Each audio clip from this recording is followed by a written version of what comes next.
Season 3 of The Gilded Age has concluded, and we'll likely have to wait at least a year for Season 4. How the characters' fates will unfold remains to be seen, but for their real-life historical counterparts, life was often far more tumultuous and dark than what's depicted on screen. Instead of a gilded soap opera that can be almost sickly sweet, one hopes that Season 4 will inject more sharp-edged reality and cold, hard humanity into its narrative. We have witnessed how Consuelo broke free from her cage, finding her own freedom and true love in the second half of her life. But what of the mother who pushed her into that gilded cage in the first place? What fate awaited Alva in her second act? After winning everything in a worldly sense, would Alva simply indulge in the glamour of the old world, or would she unleash an even greater storm? I'm Judy, and today, let's explore the ultimate transformation of this Gilded Age social queen. After Consuelo married and moved to Europe, the mother-daughter relationship was frozen for a time. For the first time, Alva truly experienced the agonizing pain of losing the love of her closest kin. After remarrying, she began to reflect on the social wars of her past life and gradually grew weary of the vain cycle of glamour and extravagance. The turning point came in 1905. She received a letter from her daughter, learning that Consuelo had separated from the Duke. Alva didn't hesitate, immediately setting off for England. When she personally witnessed her daughter standing on a rally stage alongside members of the Pankhurst family and other British suffragettes, delivering a passionate speech, she was, in that moment, profoundly shaken. In 1908, Alva's second husband, the banker and congressman Oliver Belmont, passed away. Now, an exceedingly wealthy woman after 2 marriages, her fighting spirit was completely rekindled. But this time, her battlefield would no longer be the ballrooms of New York. She was determined to build a world of power that no one could ever take from her. She donated large sums of money to the women's suffrage movements in Britain and United States, pouring all her energy into the surging first wave of feminism. In 1912, her old rival in high society, Mrs. Astor, passed away. The glamour and ostentation of the old world seemed to scatter like ashes. Alva, meanwhile, ventured further and further down the path of women's rights, becoming one of its most radical activists. Alva's focus shifted completely to politics and protest. She became the primary benefactor and president of the National Woman's Party, and transformed her own marble mansion, a symbol of wealth, directly into the movement's headquarters. In front of the White House, she personally organized and led the first ever Silent Sentinels protest. Those women holding banners, silently confronting power, shook the entire nation. Alva had completed her thorough transformation from a refined egoist to a true social revolutionary. In 1920, the 19th Amendment to the U.S. Constitution was passed, granting women the right to vote. In her later years, she lived mostly in France to be closer to her daughter. Their shared ideals and actions allowed the once estranged mother and daughter to rebuild a deep emotional bond at the end of their lives. Alva died in Paris in 1933. Her funeral was held at St. Thomas Church in New York. All of her pallbearers were women. In 2016, to honor her and Alice Paul, President Barack Obama established the Belmont Paul Women's Equality National Monument.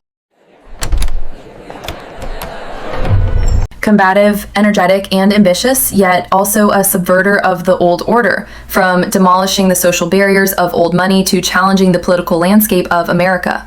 History has recorded Alva's astonishing complexity. At the dawn of the Gilded Age, photography began to emerge, but a vast amount of visual records of people and scenes still came in the form of paintings. This entire transformation occurred during a transitional period when photography was gradually replacing traditional painting as the mainstream way to document famous figures. In an era when printing was still blurry and flash photography was just beginning to enter high society galas, the surviving images of a young Alva are very limited. 3 plot details in The Gilded Age illustrate the situation at the time. After George Russell successfully handles the strike, he is photographed by a photographer. When Bertha invites a journalist to their home for an interview, he is accompanied by an illustrator. And before her daughter Gladys's engagement party, a famous artist is commissioned to paint her portrait. In the Gilded Age, although photography had been invented, it required long exposure times, and the printing quality in newspapers was poor. Therefore, illustrations remained the media's first choice. Meanwhile, an oil portrait by a famous artist was the ultimate symbol of status.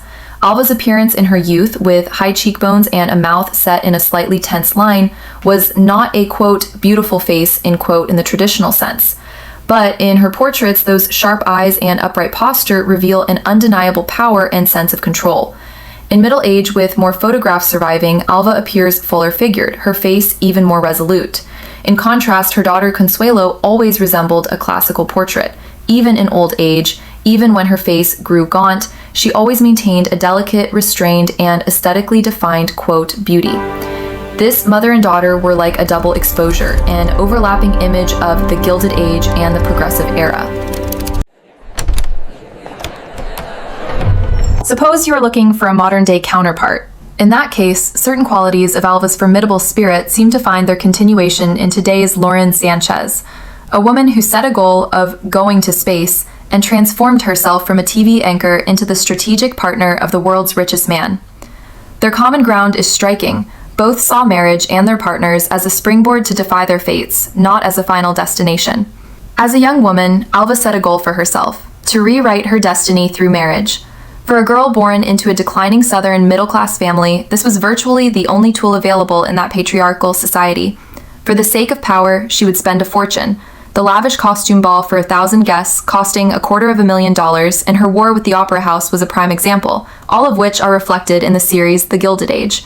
She was known for her extreme extravagance, an obsession with golden hues, and a marble house, palace, whose taste was comparable to a Gilded Age Donald Trump. Her actions broke with tradition. She did as she pleased, possessed a madness that wouldn't stop until her goal was achieved, and was famous for her my way or no way attitude.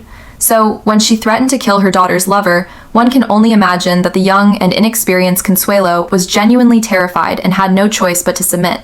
She knew how to use the media and never cared for gossip.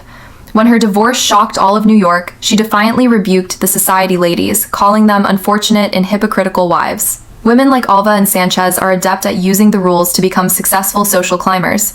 Once they enter the inner circle, however, they reveal a more independent and aggressive side, along with the ambition and action to break the rules. They both understood clearly the rules of the men's game can be played, but ultimately they must be changed.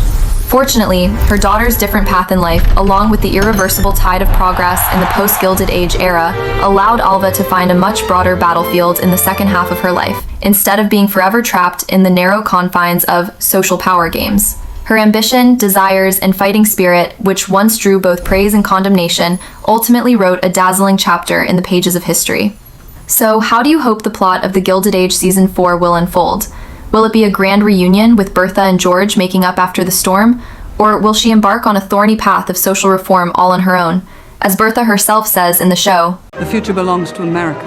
In that case, will Gladys, married off to England, truly find the kind of happiness that is as rare as a fairy tale within her arranged marriage? Or will she, in the end, cast aside the hollow and illusory title of Duchess and, like her real-life counterpart Consuelo, find her true self,